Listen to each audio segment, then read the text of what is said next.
Iya, yang Yesus bilang itu lahir siapa? untuk menyelamatkan manusia. Kamu tahu dari mana, Dek? Kemudian Yesus mati di kayu salib Males untuk menebus kalau udah nggak dosa nyambung ini lo manusia. ditanya apa.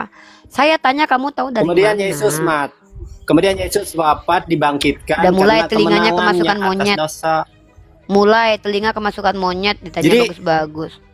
Mulai nggak bisa dengerin orang ngomong. orang Mulai, itu kan mulai. berbondong-bondong untuk mencari penebus, mencari penebusan dosa, Bu.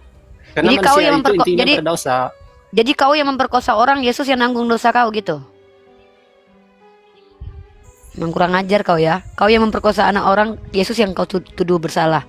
Emang NPD kau tuh lo. Kau yang memperkosa anak orang, kau yang merampok. Jadi Yesus yang kau suruh bunuh. Emang biadab kalian ini loh. Jadi nyari tumbal kau ya. Islam, Kau yang mencuri ya. Terjadi, kau Bu. tumbalkan. Kami bukan orang yang menumbal-numbalkan orang. Kalian tuh emang NPD ya. Kalian yang memperkosa, nyalah-nyalahin Tuhan kalian. Tuhan yang nanggung dosa kalian. Emang NPD. Nih jawab, nanti kita bahas tema nih, seberapa penting oten untuk peradaban. Nih, Bible-nya aja belum kejawab nih. Dia yang membunuh, dia memperkosa, dia mencuri, dia merampok, dia ngintipin janda mandi. Tuhannya pula yang disalahkan.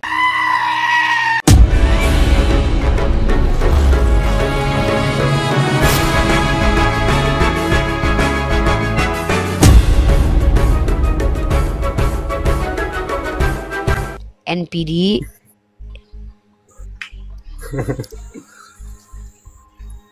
Nah, aku tanya dulu, kau yang memperkosa Yesus yang kau salahkan?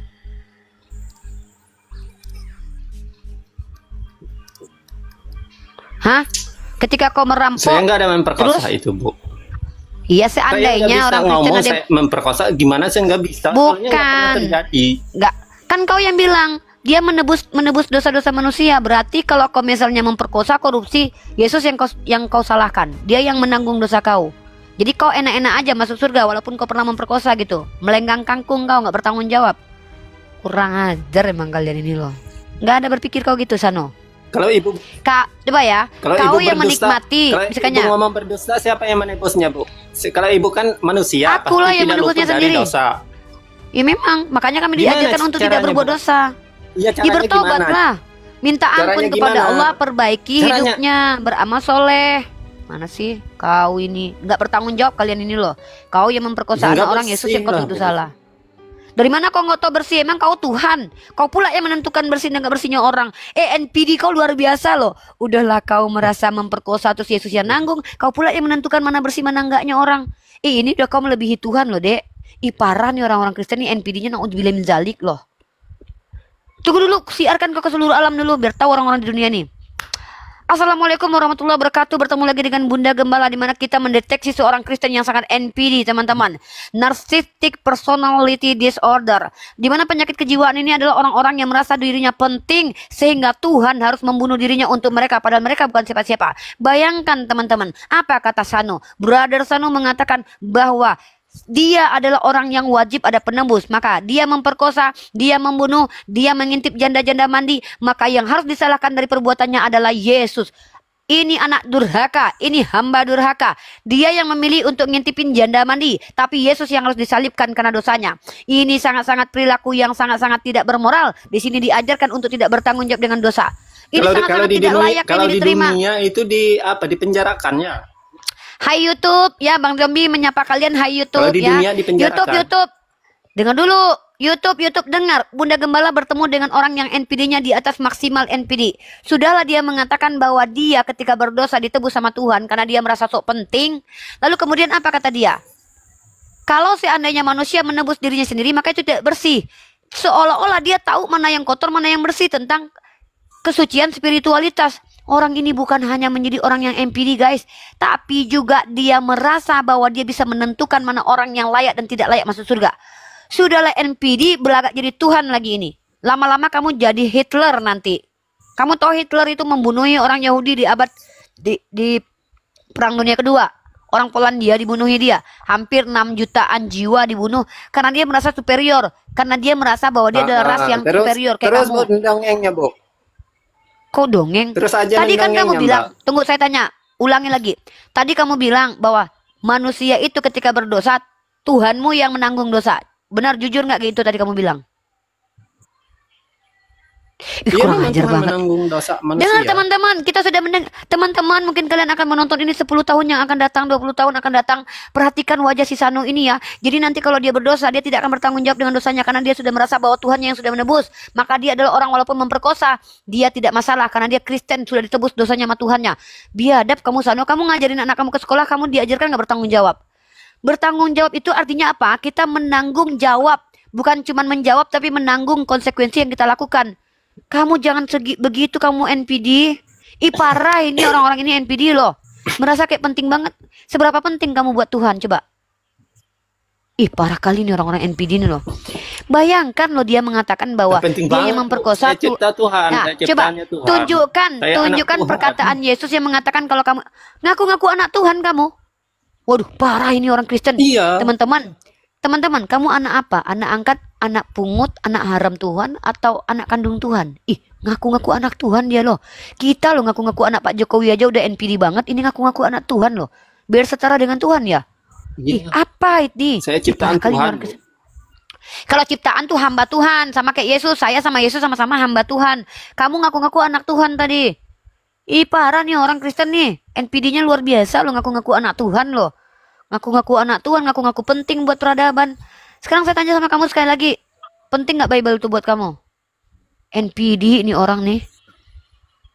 Penting banget sudah dibilang. Dek, tobatlah kau Dek. Gini ya, dengarkan. Coba dengarkan aku. Di situ dibilang jangan memperkosa, jangan mencuri. Mana? Di mana?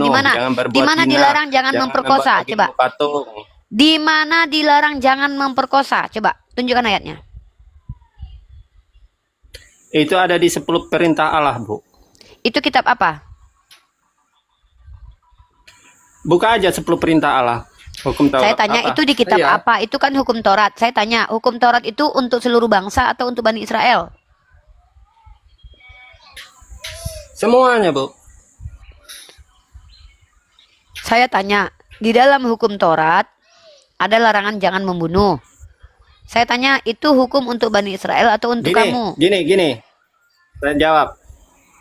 Dulu Yesus itu cuma di Israel kah, Ibu anggap? Mbak anggap? Iya, dia nggak pernah kemana-mana. Dia cuma di Yerusalem. Saya tanya sama kamu sekali lagi. Dia keliling, tapi dia keliling dunia. Dia keliling dunia memberitakan Injil, memberitakan pengajarannya. Dia keliling seluruh dunia. Berarti dia nggak di Israel aja. Yesus keliling dunia. Iya. Di mana tertulis dia keliling dunia, Dek? Jalan kaki. Dia ngajarnya ke tempat-tempat lain, dia pindah-pindah. Yesus keliling dunia itu di mana? Di buku apa itu, Dek? Jadi bukan cuma di Israel. Nggak, Sano, kamu yakin pernah baca Bible?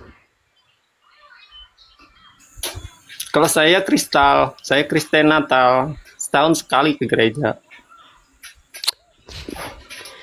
Sano, ayo kita ngobrol serius, boleh nggak? Boleh nggak kita bicara dengan menghilangkan, kamu hilangkan dulu kebencian kamu kepada saya, bisa? Kenapa? Bisa. Coba, bisa nggak kita jujur ngobrol di sini? Iya. Coba, saya mau kamu jujur. Kamu benar-benar pernah baca Bible nggak, Dek? Pernah. Ayat mana yang pernah? Kitab apa yang pernah kamu baca? Makanya saya itu sebagai Kristen itu tahu dasarnya. Dek, dasarnya itu loh, Dek. dari kalau ngobrol tuh nyambung. Ngobrol tuh kan kita dua arah tuh. Saya tanya kamu jawab, kamu ngomong saya tanggapi. Kan pertanyaan saya ada lanjutannya. Pernahkah kamu baca Bible? Kamu jawab pernah. Sekarang saya tanya, kitab apa yang pernah kamu baca, Dek? Kan Bible itu banyak kitab. Ada kitab Torah, ada kitab Nevi'im, ada kitab Ketuvim, ada kitab Perjanjian Baru. Yang kamu baca yang mana, Dek? Saya nggak tahu yang lain, cuma saya tahu kitab Perjanjian Lama sama kitab Perjanjian Baru. Ya memang cuma itu doang, Dek, kitab Perjanjian Lama. Dek, kitab Torah itu ya kitab Perjanjian Lama. Apa isinya itu?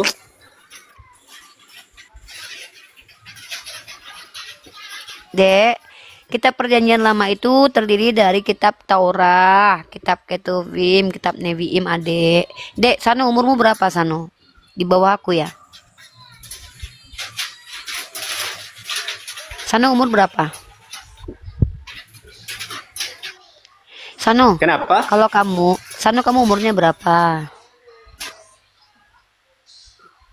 Umur 34.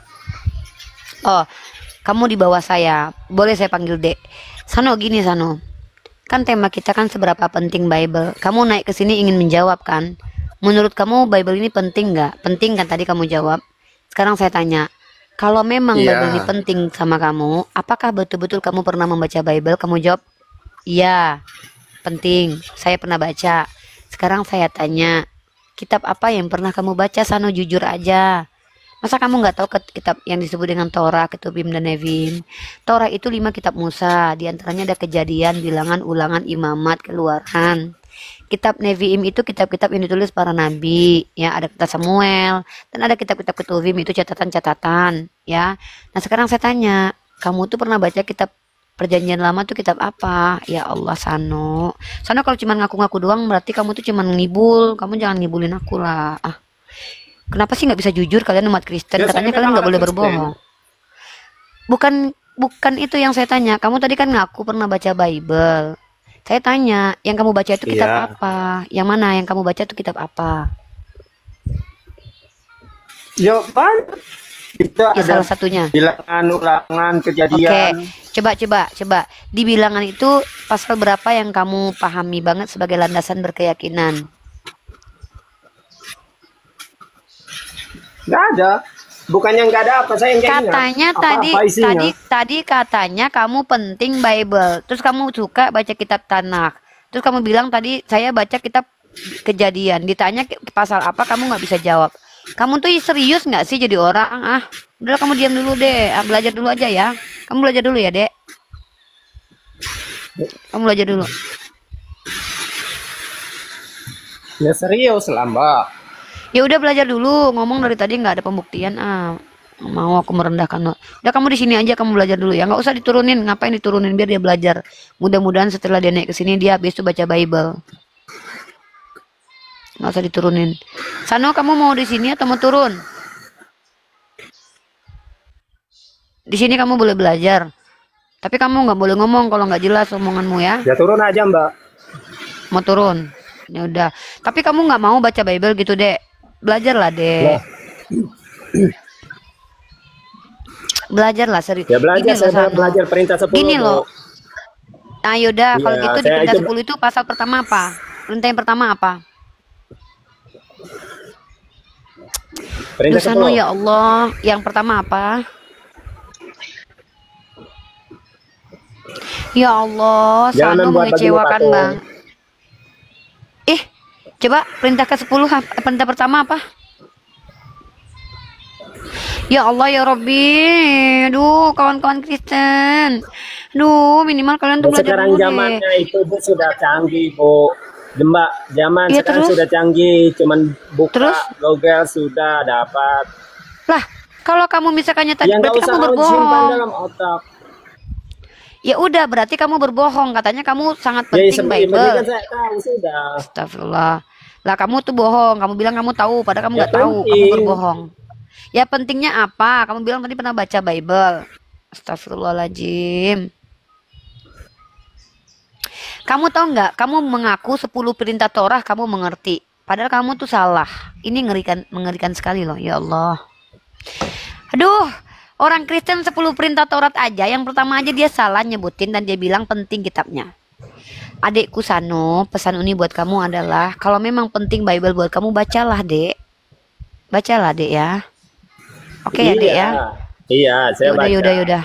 Ya baca ya. By the way, kamu harus tahu bahwa perintah pertama itu bukan jangan membuat patung.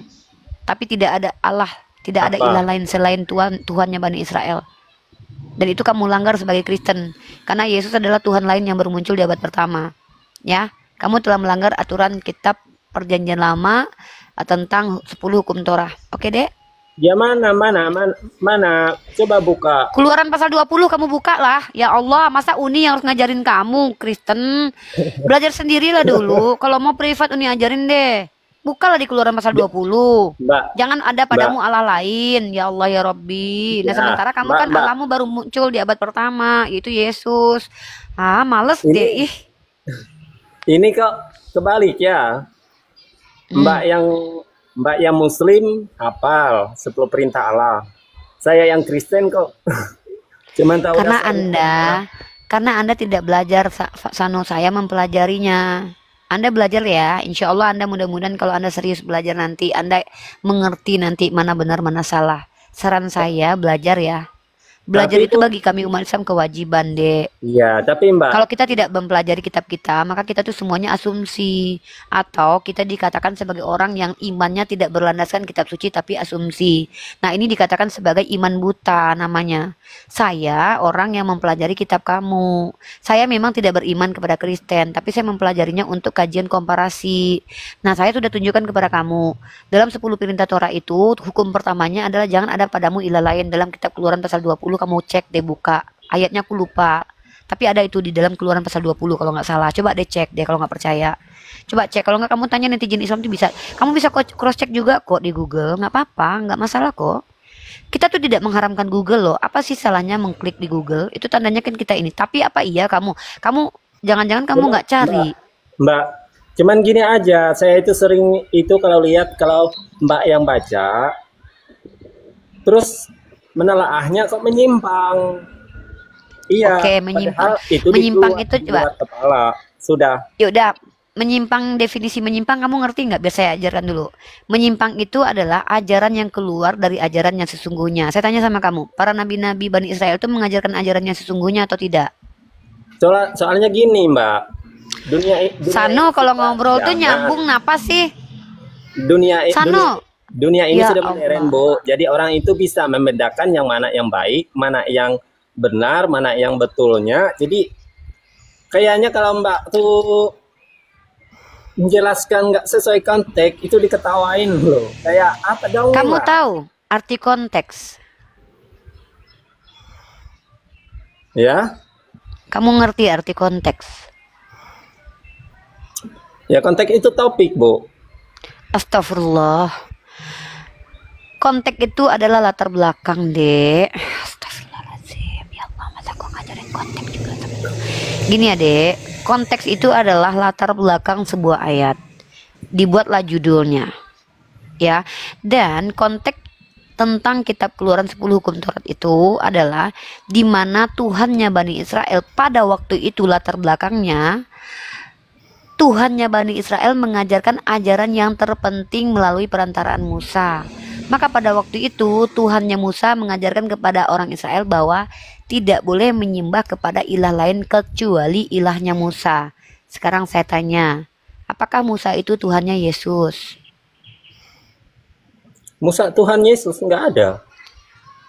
Ya sudah, kalau begitu ketika kamu menuhankan Yesus, kamu menyembah Allah lain nggak? Menurut konteks kitab Keluaran pasal 20. Gak ngerti kamu, udah ya. Udah kamu standby dulu aja ya. Ya berat memang. Belajar dulu bahasa Indonesia baru kamu bisa ngobrol sama saya. Halo Darius, muslim atau non muslim Darius? Astagfirullah. Astagfirullah ya Allah. Puji syukur atas rahmatmu memberikan nikmat iman, nikmat ilmu dan nikmat Islam ya Allah. Hamba tidak dibuat buta tuli seperti saudara aku Sano ini ya Allah. Darius buka mic-nya Darius. Ngobrol deh. Teman-teman di bawah jangan menghina si Sano. Dia ini ciptaan Allah. Boleh kalian meruntuhkan pemikirannya. Boleh kalian menghujat kemalasan dia membaca Bible. Nggak apa-apa. Tapi kalian jangan menghujat pribadinya lah. Bagaimanapun juga kan dia ciptaan Allah. Dia manusia ciptaan Allah. Kalau kita menghina pribadinya, maka kita menghina ciptaan Allah. Ya, jangan ya. Ketawa sih boleh, tapi nggak boleh. Dalam sebuah riwayat hadis itu barang siapa yang menuntut ilmu untuk merendahkan orang-orang bodoh itu berdosa, teman-teman. Halo Darius. Ada panas mantan aku Darius, nungguin kau ngomong, Dek. Darius. Dadar pakai usus, Darius. Darius. Nih kalau gurunya Edis nih kayak gini nih, nih murid si Endis teman-teman Sano, makanya Sano jadi kayak gini. Sano ganti guru aja, minimal kamu belajar Mami Kana lah, agak pinter dikit dia, walaupun agak memble. Memble penjelasannya ya, bukan orangnya. Sano, belajar Mami Kana aja biar jelas Tuhannya. Darius, dadar pakai usus, turun ya Darius. Si Sano biar belajar deh, aku pengen dia belajar deh, mudah-mudahan dia ngerti. Kasian banget kawan-kawan kita Kristen ini ya. Kasian loh sama kalian tuh ya Allah. Ya Allah ampunilah hamba ya Allah yang menertawakan mereka ya Allah. Tidak bermaksud hamba merendahkan ciptaanmu ya Allah. Tapi memang mereka minta diketawain. Ya Allah, hamba berusaha memanusiakan diri mereka. Tapi mereka nggak mau memanusiakan diri mereka. Apalagi Sano. Halo Sano. Ini aku mau tanya. Apa? Kalau Mbak, iya, menurut penjelasan Mbak tentang Matius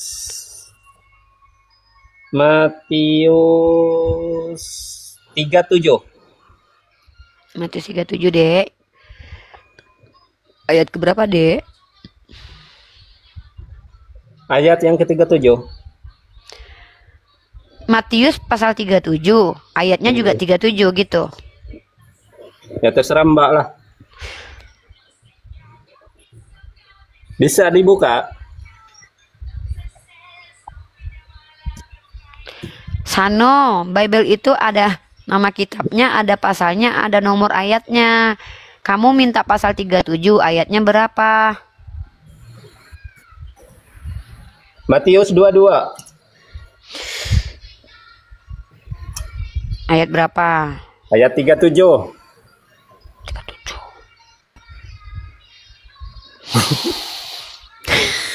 Ketawa kamu. Jawab Yesus kepadanya, kasihilah Tuhan Allahmu dengan segenap hatimu dan dengan segenap jiwa dan dengan segenap akal budimu. Apa yang mau kamu tanya di sini, adikku? Itu kalau menurut Mbak, gimana penjelasannya? Penjelasannya adalah kita harus menggunakan akal dalam melakukan hukum kasih. Sepakat nggak? Sepakat. Oke. Saya tanya sama kamu. Kamu mengasihi Yesus nggak? Mengasihi. Waktu dia mati di tiang salib, dia menebus dosa kamu kan? Iya. Waktu dia disalib pada abad pertama, seandainya kamu ada di situ dan kamu tahu kalau dia itu mati menebus dosamu, apa yang kamu lakukan? Membantu dia dibunuh supaya cepat disalib atau melarang dia supaya dibunuh supaya nggak disalib? Aduh, Ibu itu menghayal, Bu. Jangan menghayal. Itu namanya analogi. Itu ilustrasi dan analogi. Enggak. Ini membuktikan kamu betul-betul nggak mengasihi Yesus. Saya berada di situ. Udah saya ganti deh. Kamu senang nggak Yesus mati menebus dosa kamu? Ya pertanyaan kok kayak gitu. Ya, katanya kamu mengasihi Tuhanmu. Saya ingin membuktikan. Ketika kamu mengaku mengasihi Yesus, saya mau membuktikan kamu benar nggak mengasihi Yesus. Nah, pertanyaan saya, kamu sedih atau senang ketika Yesus mati buat dosamu? Ibu, Mbak baca dulu. Inilah kenapa kamu nggak tahu nggak Sano? Kenapa kamu jadi Kristen? Kamu tahu nggak Sano? Kenapa kamu jadi Kristen? Bukan karena orang tuamu yang melahirkanmu Kristen, tapi kamu juga tidak memakai akalmu dan hati nuranimu. Pada saat bersamaan, saya jelaskan dulu ya. Saya jelaskan, semoga didengarkan. Tunggu, jangan menjelaskan apapun di hadapan saya karena itu hanya akan mempermalukan dirimu, adikku. Kita langsung saja ke materi. Kamu tadi bilang bahwa kamu mengasihi Yesus dengan akalmu. Iya, kita mengasihi Yesus dengan akal, dengan apa ini? Dengan segenap hati dan segenap jiwamu. Berarti apa? Kita jangan berbuat dosa, jangan berzina, jangan berzina. Itu berarti kita menyakiti hati Tuhan. Itulah menyakiti hati Tuhan.